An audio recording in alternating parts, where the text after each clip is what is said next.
in Arizona, it's dry. Hi. All right, so this one. So first of all, in Arizona, it's very dry, so I don't have to worry about the humidity. Right. Okay. Right. But the other thing I really liked, which it's going to go into some questions I have. Actually, that's not the first picture. It should be, because I want to show you what, no, go back. Yeah, okay, nope, go back. I mean, go to that, no, keep going. This one. No, it's the one with the woman, it's with the flowers around it, the square, yeah, okay. That's the state that it's in right now. Okay. So what I did with this is, what I liked about the Yes, instead of the PVC or whatever it's called, PVA. Yep. it's wet. So I can just keep applying things, and I can apply very light things. Let's see. You mean lightweight papers? Yeah, like tissue paper. I can, you know how you can tear apart a napkin and just get the one layer. So I could have just that. Whereas with the PVC, I think I just tear things if I was trying to. It's so thick. So this is my new favorite paper. It's called Tamagotchi paper. Tamagotchi. Tamagotchi, I'll send it to you. But I've been doing printmaking on it, but I just got photos printed on it, and it's incredible. Oh, that's exactly, I was going to ask you about that, because that's the next step. Okay, so wait, you're doing painting with fire, right? Yeah. So I learned this is Wayne. I learned this from Wayne Monteclavo. Oh, because there's another woman who, what she did is she showed us, Claire O'Neill. No, I can't remember the name, but she showed us how to do backgrounds, and then another one will be putting the photo on. But I thought I'm just going to Deborah Claffey. Anyway, it doesn't matter. But yeah. So this is on your painting with fire. It's Wayne Monteclavo. He actually prints on this these semi-transparent papers, and he just literally actually like debosses them into the wax. So he doesn't even really. He might put a layer of wax on them, but they'll basically stick to that top layer of wax. Because it's so light. Rubbing, right. So actually like kind of adhering through just rubbing, like the idea of like rubbing them together. I personally I'll look at that. I haven't seen that one, so I'll check that. Okay. So I think it's amazing. What I did with these, you can see, I used like well, you learned this technique from her video too, when she was collaging with the Yes Paste. I mean, right. Use the Yes Paste, use gel medium or Yes Paste. I mean, either you can experiment also. The PVA glue, you can also water down. So if it's I could, okay. Yes, you can add water. I would say up to 10% or 15% water to the PVA glue. So you can use any of these adhesives. I think the most important thing I see, Pam, is that you're just finding a look that you like, and you're using material to make it happen. And that's just, I mean, that's perfect. There's nothing wrong with that. It's kind of like 6 of one, half dozen of the other. Okay. People could do it. I don't want to get into trouble down the line where it's lifting. No, I was getting in trouble because I was gluing very heavyweight, double weight fiber-based paper, which like I would never do that. I would just never use that type of paper. It's absolute waste of that paper. That's not what that paper is meant for. Right. Heavy papers are meant for exhibitions or hanging or 3D work. They're not meant for 2D work or gluing or collaging. They're just way too heavy. And the Yes Paste just couldn't sustain over time the weight of the wax and the battle against the humidity. So I lost that battle. Yeah. Well, I take your advice into, as I say, don't use, okay. Well, but anyway, so I thought, all right, I'll just go ahead because I've already started. Yeah, absolutely. The look. Yeah, great. The thing that I did on this that I love is using the chalk paint. So I watered down the chalk paint for the background. It just toned down even those, it just toned everything down. Yeah, it's great. So different from the high color, intense color of the last set. But anyway, so I made this as a background. It dried for 6 weeks, and then I got back and I used PVA glue to put this photo down, and I lightly hand colored it. I wanted to ask you, what was the paper that you printed on the, remember I sent you like, like 10 sheets or something to print. The Hahnemuhle rice paper? It wasn't rice paper because it's not heavy thick. It's like in between. Oh, it's the lighter. So Photorag makes two paperweights. They make a 188 and a 308. So it might be the 188 lighter weight Photorag. Okay, Photorag one. Okay, and that's Hahnemuhle. I just want to remember that because like if I think, oh, I want to do something that's of this style, I probably would ask you to do it with the rice paper Hahnemuhle, or now with the tissue if you're printing on that. I'm not gonna print on the tissue paper, but Wayne will print for people. Okay. I am not going to risk I'm just not at that position to risk the Yeah. printer that I have. And I've never successfully done the carrier papers. Yeah. So I'm just, if I have a source for it, I'd rather just pay somebody else to do it.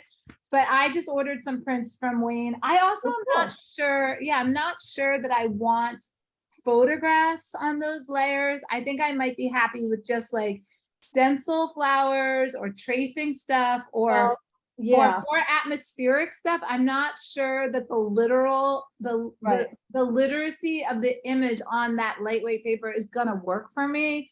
I'm gonna try it, and I have to kind of experiment with what is gonna be comfortable. So like you learn it through technique, and then it's like, okay, I love the technique, I get it, I understand how to do it, but then it's like, how is it gonna work for me? Right. Well, that's what I feel when I look at this, it's so literal. Yeah. It's not even a vague, so I'm going to be wanting to tone it down to match the background actually. Right. Or you need to expand her skirt and go over the layers. Like, yeah, that's what I was thinking. I mean, I kind of see the skirt line happening. It's like sort of happening here already. I was thinking, I really want to do that with, well, you'll see, wait a second. Let me go back a little bit. Okay. With the photo paper, that 188, one thing I found with this one is that as I was hand coloring it, because I decided I didn't want it just black and white, it scratches really easily. Really easy. So I thought, oh, that's a problem. Because I think this so it's basically a very soft paper, and just consider that the photographic image is like dust. That's what it felt like. Like all of a sudden I realized that's what I like about it. I like that about it. I love the fragility of it because I actually put sandpaper on it and I kind of rough it up. Well, maybe that's that surface. Yeah, it's like the image is dusted on there. Yeah. Okay. So that wasn't. So you're not crazy. No, you're absolutely intuitive. No, you're on it. You're totally getting. No, you get it. And I mean, it's just even the light oil pencils are just like scratching it. Right? So that's what. So maybe I should just do a little bit of sanding just to go ahead and just take advantage of that instead of fighting it. Yeah, I embrace it. It's very fragile, and I don't like to spray it or add anything. So I kind of embrace the fragility and let it do its thing. Yeah. Cool. Okay. This is so good to understand this. Yeah. So one part of me wants to do like, the dress, really extend her dress with lace. So I did some texture studies. And I still haven't found what I want, but which lace I want, but that is, that's what I was thinking. But the other thing I was thinking, so if you look at the other versions of this, I put down several different things. Okay. So this is one version. Oh, by the way, I put the photo down with PVA glue. So that's on top of the chalk paint. The chalk paint. But that should be fine. Yeah. So that should be great. So I thought, well, if I did PVA glue on that little urn, and then those two flowers are, the tissue thin napkin, and then I was just playing with different compositions. So let me see another Well, one. right, but the urn is interesting because it could be like a solid thing in the foreground where the woman is going behind the urn. So the urn is like, you know, in the Yeah. foreground, and it could have a stand even, like it could Well, have a post here so that it was actually like standing up, or it has to be sitting on the ground and you'd have to make some type of Well, but the other Wow. thing that I really like, and I didn't play with this, but is having a lace stencil extension of the dress, like you said. So, All right, you know, let's see, put you that may go somewhere. back. Let me do Yeah. it. So that's it. This is the tissue, you know, the napkin thing. Because I like that because you can see through it, and I would put chalk paint on that. Then I have to wait forever for everything to dry, but okay. Well, no, you can hit it with the heat gun. Oh, duh. You can just dry things. I can't wait for things to dry. I don't have that kind of, I just use the heat gun to dry any kind of paint, like gesso. Okay. That's how I got into like burning the gesso and all that too, because I was just like, I can't wait. Well, that's what, you know, when I was, the backgrounds were so wet with the yes thing. Just that, dry them with the heat gun. Or okay. a hair dryer. Yeah, Or I if you just put like them overnight. Put them outside for 5 minutes. Yeah, here. Except now the monsoons are starting. You'll see. The rain starting. Probably, yeah, you'll probably see some storming. So that was one. Now I'm thinking if I put the skirt there, maybe the urn on this. So I'll play with the composition a bit more. So there were other My ones. favorite, I think this is my favorite one. I like that. There was one. Yeah, because that solves the bottom of the urn part where you don't have to put the post there. Oh, I see. And I like the flower, just kind of like a wildflower growing like outside the urn. And that continues that circle. Right, and she could still have a little bit of skirt going behind here as if she's laying back behind the urn. Like, I mean, you could have rotated her. If she wasn't glued down, you could have rotated her a little bit to 3 o'clock, which would have put her a little bit more horizontal in the plane as if she's laying back. But I mean, it's no big deal. She's slightly like upright to be laying down, but it's just a perspective. It's like you're looking at her with your head tilted, you know. That's fine. Yeah, I could have done it. So do the lace skirt as the first layer, and then the urn and the, okay, so it's, okay. No, you don't have to, I don't think you'd have to do anything for the skirt. For this, you could just glue those pieces on there, and then you can paint her skirt going behind the urn with, you could use some lace wax texture, or you could use a piece of tissue, another piece of white tissue paper. Sometimes I use just white tissue paper in triangles, because for whatever reason, a triangle for me, I can put it at the waist and I can kind of wrinkle it. It just makes sense as a skirt. Oh, I like that. As a skirt panel. I don't think of skirt panels as being rectangular. I think of them as being triangular. And then I put the top of the triangle into the waistline, and I scrunch the bottom. So I either wrinkle it or scrunch it up so that it looks like it's flowing whichever direction I want it to flow. So in this case, maybe you even want so imagine like a little bit of the fabric was like draped over the urn because she just like collapsed behind the urn, right? So you might have a little bit of fabric over and a little bit behind. Okay. And that if I did something very light like that, I wouldn't be like having a lace stencil, because then that's really textured, and then I'd have issues with putting the urn on top of that. So yeah, that makes sense. Right, you don't want to create a bumpy surface to glue something down. That's probably going to cause you more trouble than it's worth. Well, and it's the different style than what this is. Now here's the other thing. Here's the other thing. I have the so the chalk paints. I'm just thinking I would chalk paint around the edges of the photograph. Yeah, to blend out the gray. Just go over. So you can do two things. You can use the sandpaper, and the sandpaper might give you the equivalent like quality that the chalk paint does, and then sand it a little bit so you don't have that cut out line. Right. And then you can just blend a little chalk paint around it. I mean, I wouldn't go too heavy, and don't try to go up to her like a cutout. Just go just sweep over the line where the lines intersect. So it'd be like this area, you know, this area where the lines intersect, and then let the others just kind of be organically vanishing. Okay, let me show you something. This is Okay. fun. In Portland, I just, I really didn't do any shopping. Most of the time I was, doing other stuff, like walking on the beach. But Aw. I found a store that has the artistic chalk paint, but she Yeah. also had different sandpapers. Oh, And nice. it's made just for the chalk paint. And I thought, Oh, wow. yeah. You know what? Lorraine Lesnar has a sandpaper she uses, and she actually sands the wax. Oh, you were telling me about that. Yeah, I don't you'd know. have to email Lorraine, and she would send you like a sample pack, but it's some crazy kind, because they sand like jewelry and gemstones and stuff like that.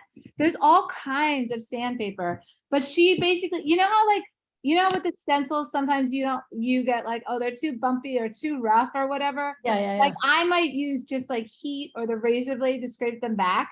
She Yeah. actually sands them with sandpaper. Hands it down. Yeah. So Okay, it's I another like- technique. I mean, it's just Yeah. another way of creating, another solving.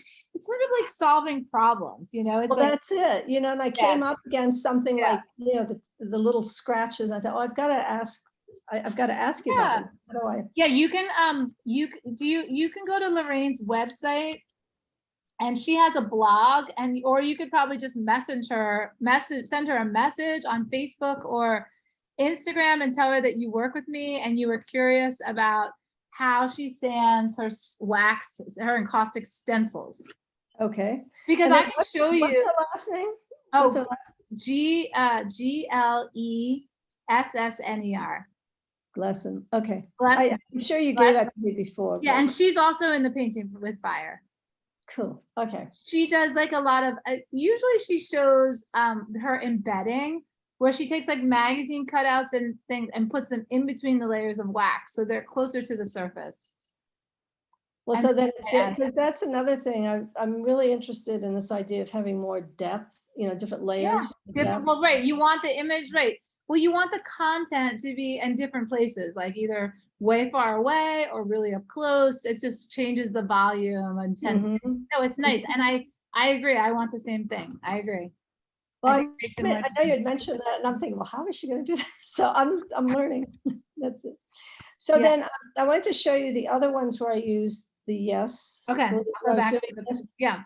Okay, so this is good. So I really Okay, have, so this is our favorite. We decided. So when you glue this together, I definitely love too the way you're experimenting with putting the collages together and looking at them. But I definitely agree that compositionally it makes them, it's the prettiest, right? Don't you? Okay. That's the one. I do like that. Okay. Yeah, and it's nice that you're making like 3 options and looking at them, the whole thing, right? Yeah, it really helps for me to take a picture and then I look at it the next day. Well, right, because also we're photographers. We've been trained to critique our work in that style. Yeah. So this is the 2 tree spirits. Again, I scratched her face and I don't know how to fix it, but I now have Scratched your face. I don't think I can you see. can't see, you'd have to look closely. I tried, but This one down here? yeah, it's like All right, so that's, we can blend that. We can fix it. okay. Well, so this one I have wax now. It's Okay. whatever I do, it already has the wax on it. So I like the lines of it. I like what's underneath. Like I like the topo lines and I don't know what else. It doesn't feel complete yet, but Yeah, it's too much empty space. And I'm not sure, like, I guess psychologically, like, I'm just wondering, like, what is this shadow? What is this shadow image for? Like, what is that? Is it literally like their shadow? Because you could do that. You could just put like some connect them by darkness, and that could literally be sort of positive and negative space, or they're like in 2 different dimensions. Like, you remember how you split that one canvas and you kind of like made it like almost like a strong, I forget, it was like a strong diagonal line, and then you had like one part of it existing in light, and it was kind of like light and dark. Mhm. Like the bottom would be a dark background and the top would be a light background, right? So that Oh, so that yeah. they were negative, kind of like yin and yang of each other in terms of, And then each one is on the opposite. So the light is on the dark background. Well, it had to be. yeah, and the dark is on the light. And so they're like mirror existing in existing in multiple dimensions at the same time. Cool. Right. So there's a lot of, artwork about that, like above, and that's like very, the Persephone thing, above and below, or above, above water, below, like, and so your color palette would kind of decide what was what, you could do any colors, you could do any contrasty colors, any colors that are opposite each other on the color wheel, or any black and white, just any polar Mm-hmm. color. Any contrast. Okay. Yeah, All and you're not exactly at like the middle of the panel too, which is kind of interesting. So it's more, it's not going to be two triangles. It's going to be more, of an irregular. Yeah, exactly. I realized afterwards that it was off. Yeah, I should take advantage of that because it looks off right now. No, I think you should leave it. I mean, Okay. yeah. I can't do anything right now. The other thing you could do is you could create any type of shapes. You could make it two circles, right? So you could take a stencil, so each of these could be within a circle. And so the circles are overlapping, intersecting circles, like two rings intersecting. So you draw. It could be like a glaze with a, You'd have to some make color. a stencil. You'd have to make a circle stencil or buy a circle stencil, but you can just make a circle stencil by cutting a piece of paper in half and cutting it. Yeah. Yeah. And then put whatever color or yeah. Yeah, and then you could glaze. carve these back out. You could just totally put two circles. Oh, wow. I could really see the circle thing. I like it. Yeah, I think that's more interesting than the other one for this. And you could go black and white. You could go, yellow and gray. You could go, I don't know. Okay. I mean, you're good with color. You pick your colors. Two opposite colors. I'll play with it. Yeah, those are great ideas because I didn't feel like it was finished, but it was finished up to this point. No, I do sense there is a vibe in your work, like of some, like, it's like science fiction narrative. It's like Star Trek reality, but you have that vibe. And especially with all these expand, like the one you did that looked like the cosmos, like that you were looking up into the stars, Yeah. Well, I did play some more with that. And I have another story, but okay, I'll play with that. I do like the circle idea better. Okay. So pick a paper, right? So if you're gonna make the circle stencil, like I don't make stencils out of fancy acetate, or I don't use crazy papers to make my stencils. I just use regular paper, and maybe that's good or bad, but I just am not like, I would just use a medium cardstock and I would just hand cut it. That's just me. But if you wanted to buy a perfect circle stencil, I'm sure you can find one like on Amazon, and just measure how wide the diameter. A little like rough edges or, instead of having it perfect. So, okay. Yeah, I mean, those choices are entirely up to you. Some people don't feel comfortable with it. I like to hand make a lot of my stuff because I feel like it just is makes it my work more about me, more original. But if you want a perfect circle, I mean, it's still going to be imperfect because you're using encaustic, right? It's still going to be hard to get it to be perfect. Okay. Okay. All right. So let's go on to the next one. Okay. Next one.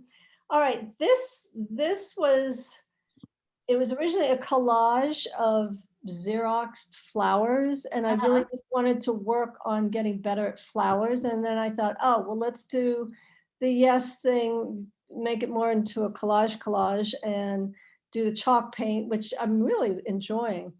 So, I'm thinking, I don't really even want to put a figure in there. I just want to play with this as this way.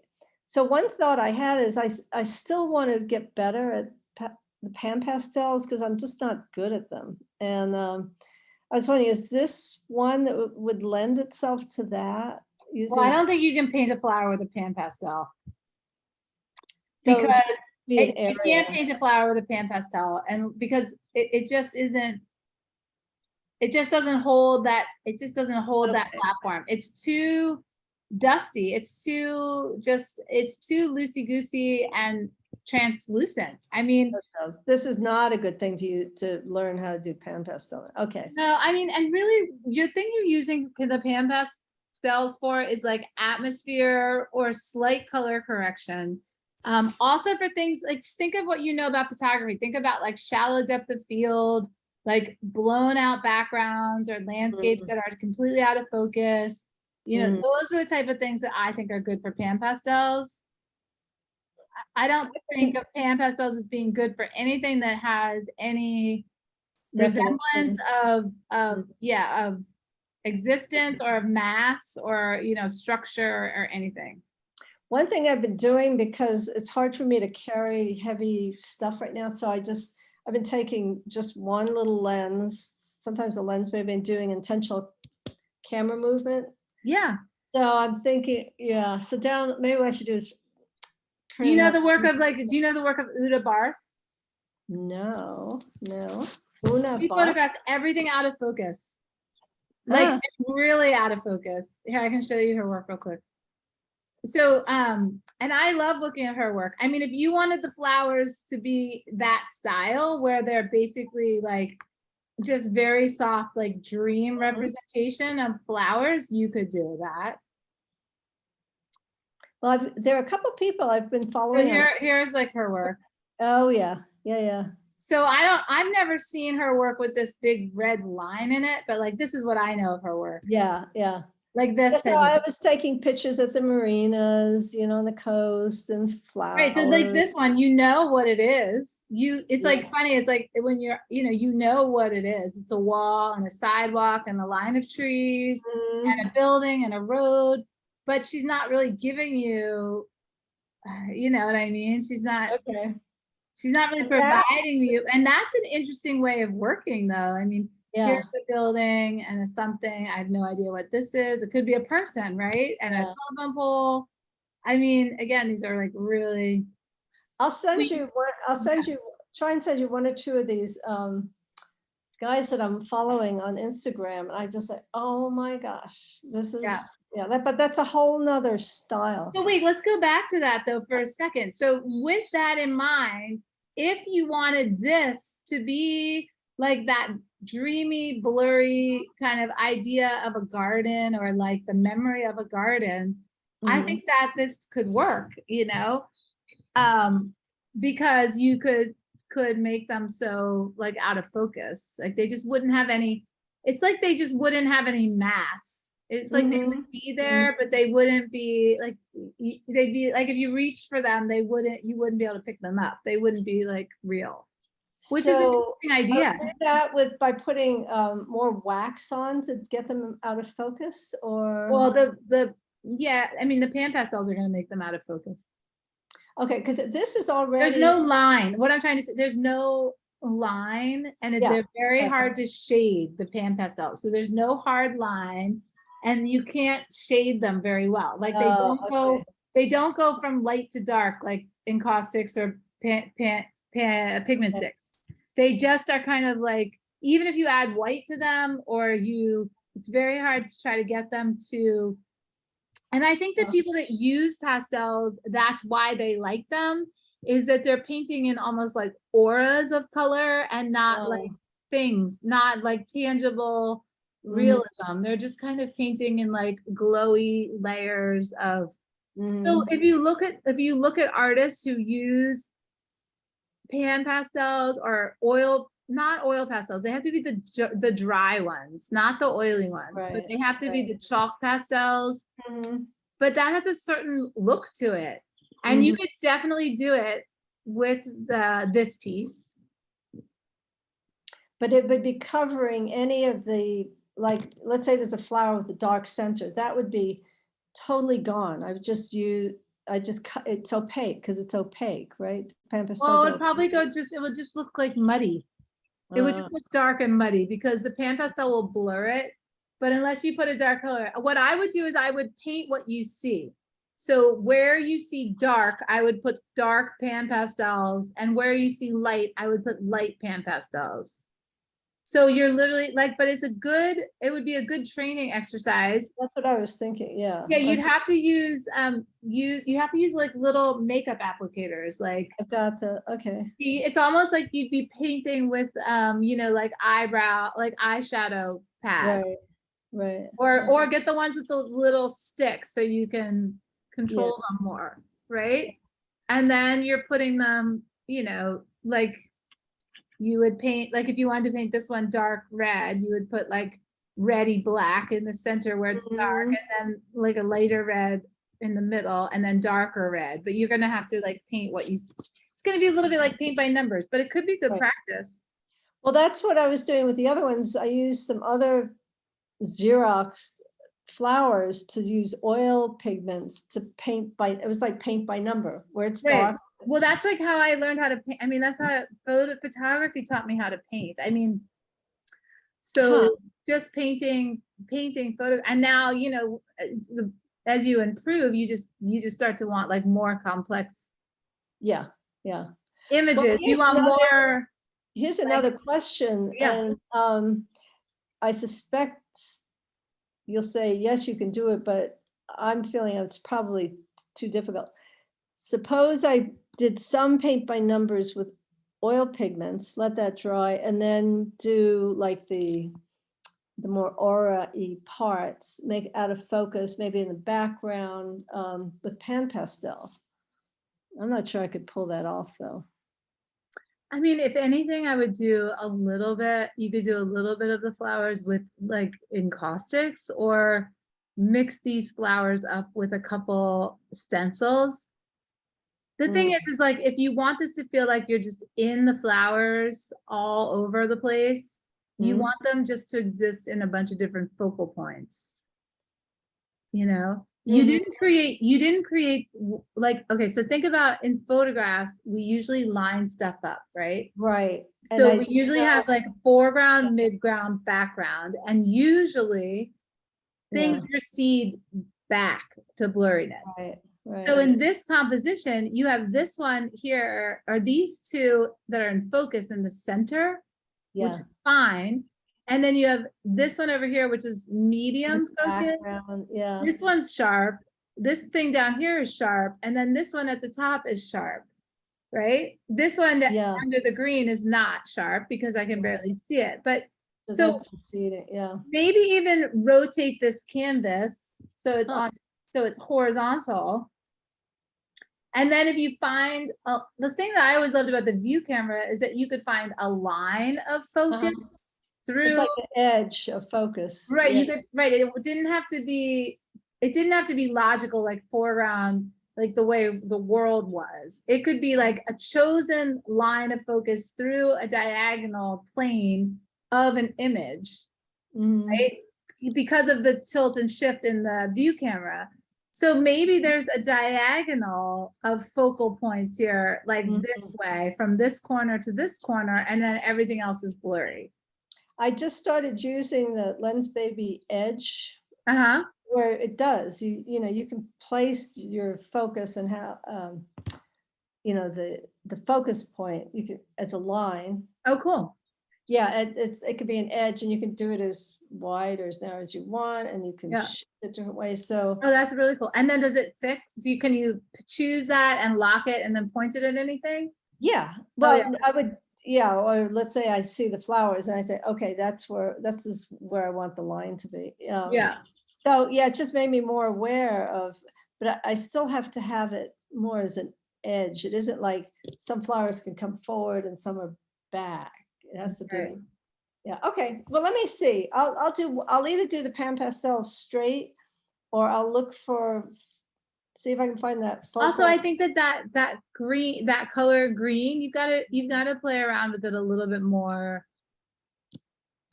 in between the flowers too, right? And so Okay, like if you're going to use that green, you're suggesting that these flowers are existing like in a garden, uh-huh, or you could use like a lighter color, like a white or cream or something that's, more suggestive of just like random space, that the flowers are on a piece of fabric, or, something that takes them out of the context you know, like if Mhm. you look at Elizabeth Messina's work, she does a lot here. Okay. She does a lot of flowers on where she takes the flowers, she cuts the stems off, Uh-huh. she lays them on fabric, right? Uh-huh. So wait, let's just see if we can find the flowers. Hold on. Oh, yeah. Like, okay, so even this is the milk bath. So Oh, I love the milk bath. Yeah. this would be a good thing for you to look at. The Mm-hmm. milk bath, right? I mean, this is Right. probably like the most beautiful thing in the world. I mean, seriously. Well, this is a lot of your paintings have that feeling to them. Like the milk. Oh, that's so nice. I Oh, it's mean, true. I just got to see her in New York actually. So wow. yeah, it was great. It was great to see her in person and be with her because we talk on the phone all the time. So, Cool. but it's lovely to, and here's another one. So this is like if you made the background this color, Yeah. Yeah. milky, and then Mhm. your flowers could be these color palettes, right? Like peach and Mhm. red, and then they can go, yeah, they could go back and forth. You know, you could put more wax on them if you wanted them to be slightly underwater and Right. Yeah. less wax if you wanted them to be. So you Okay. could make the plane as if you're looking at it as in it's ice or fabric or Right. water, Yeah. right? And not a garden. So get away from the green Okay. and use a mid-tone, use another color. Okay. The creamy or the milky. Okay. Yeah, so you can look at any of Ooh, these. They're called ooh. milk. These are Yeah. called milk baths. They're I've always wanted to shoot the milk bath. I haven't done it yet, but I always thought that would be fun. Okay. yeah, it's in summer's a good time to do it. You know, you can get like a plastic pool, you know, and do it outside. Mm-hmm. Oh, Um, that's true. I hadn't thought of that. yeah, Yeah. I mean, Elizabeth has a tub. She has like a huge bathtub in her studio because she got so into this work. Yeah. And you know, That's that's what great. artists do is like when they get interested in something, they create a space to do it, you know? Okay. Well, that's great. I don't know. I may just take this one that I have and just, you know, not do. To me, this would be a lot more complicated. But I'd have to actually set that up for this instead of trying to make that happen with this. Well, I think all you need to do with this one is make some white or off-white encaustic wax. And you Uh-huh. don't have to get rid of all of this green because some of it is nice, but like just go over some of this green with some brush strokes and then brush over some flowers with some wax medium and then get your pan pastels out and have some fun. Okay. All right. I, That's I a think whole, it's I think it's that's a whole good. I other. wouldn't scrape it. I would just keep adding to it. Don't scrape back or just go over it. Okay. All right. That's great. So, and it also is, And that's the mood I think that you want to create. So you can look at those pictures just for like mood and color palette, you know? yeah, okay. I'm going to go back and look at her work is beautiful, but I really, I feel like a lot of your work evokes that milk bath feeling. Oh, yeah. Oh, Yeah, yeah. really nice. That's cool. Okay, so that's where, You want me to look at the other email? yeah, just to, Okay, let's see. it's just to kind of catch you up with what I tried to do the suggestions you told me and Mhm. um actually was, yeah, and then I left them while I was gone. So Oh, yeah. I like a lot of these though. I really do like a lot of these. I love this one. do you? To I me, do. when So I I look still have one problem with it. And I don't know yeah, if you correct. I still feel like this line of this skirt is too perfect. still too okay. All right. Don't you Worked think? with I still think you need to, I mean, I just still think softened that it. you're, Yeah. especially in here because I mean, I don't care that she's that skinny. Like that doesn't really bother me. But I just like, you just need to break this line. Or break the okay. So what you could do is actually, if don't want to scrape it, right? Because scraping is often like, it's hard to have the courage to scrape enough. What if you took this color? Do you have this color in caustic paint? Yep. I still Green? I do. Okay, so just you have to like take it with a little brush and you have to just kind of like, you have to just brush the green over this so it's just not a hard line. Because I think what I did was I extended the magenta of the skirt, but no, okay, so now I'll do the opposite way, that, Well, I think, shallow green. yeah, I think you just, and then maybe it's just like right around her elbow, like leave her waist sharp, right? Mhm. And how about just like right here Okay. where her elbow is? How about just make the skirt, just take green on the brush and then just Just like a couple, soften it. just a couple brush strokes, like right here, 1, Okay. 2, right? Okay, I think that's gorgeous. I love this one. And her back, it's fine. I don't mind that green on there. I don't mind it. I like it. good. I love Okay. it. Yeah. Um, This yeah, one I love. I just think this is so great. I just love it. I Put the stars on there. went over the top of the sky on the left to tone Mhm. that down, and then I just put in, last night, I put in the stars. I thought, you know, the little dots of stars, that's one thing, but then I wanted regular stars, so I just threw them in there. So I mean, I like them. I just feel like now you could go just, you could take a little bit of pan pastel or pick, just tone a couple of them down. So Tone- right now they're okay. all the same. They're all the same. They're Okay. all, and they're as bright as your women. Like they're, so I just think that something has to give, like something has to go Okay. for, right? Something has to go forward, something has to go back. So So- they just need a little bit of, use blue, use the color of the background and put a little bit on top. Not with wax though, with something softer. Mhm, okay. I don't think the pan pastel's that dark, so maybe I have to do be a transparent blue, so some of it comes through. Okay. I think the pan pastels will work, something that color. Okay. Yeah, I don't think I have that. that blue. Yeah, I only have the real pastels. Oh, okay. I'll check. Well, Let if you me have check. pigment stick, just put a little pigment stick on there.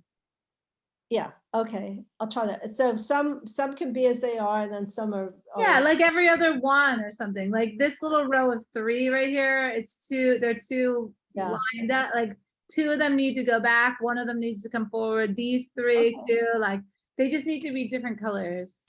Okay. Everything else is great. I love it. Good, good. I don't think I've ever saw this one.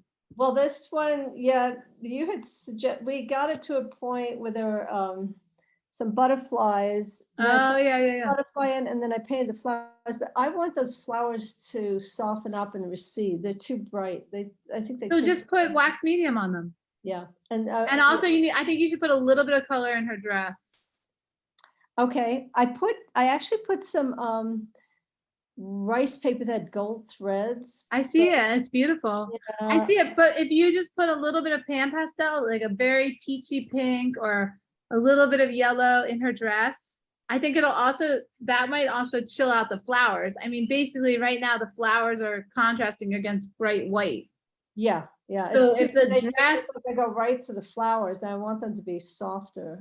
right, so put some soft colors in the dress and then see how the flowers look.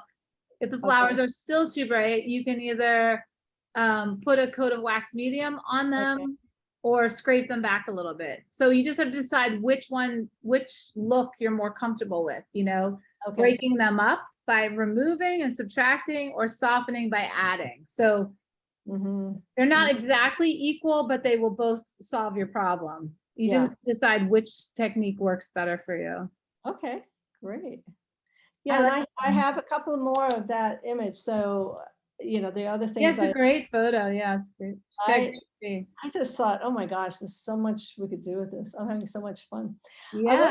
I want to tell you with the with the next one, the tree What- spirits that I've done over and over and over and over again. I just submitted the tree spirit that's the image that's teal. Uh-huh. I think it's probably the best painting. This I've one? done. No, it's not in the set, but Okay. it is on a diagonal. There's teal and copper. And then Oh, the- yeah. Okay. And One of the earlier ones we worked on. it is, and I just Yeah.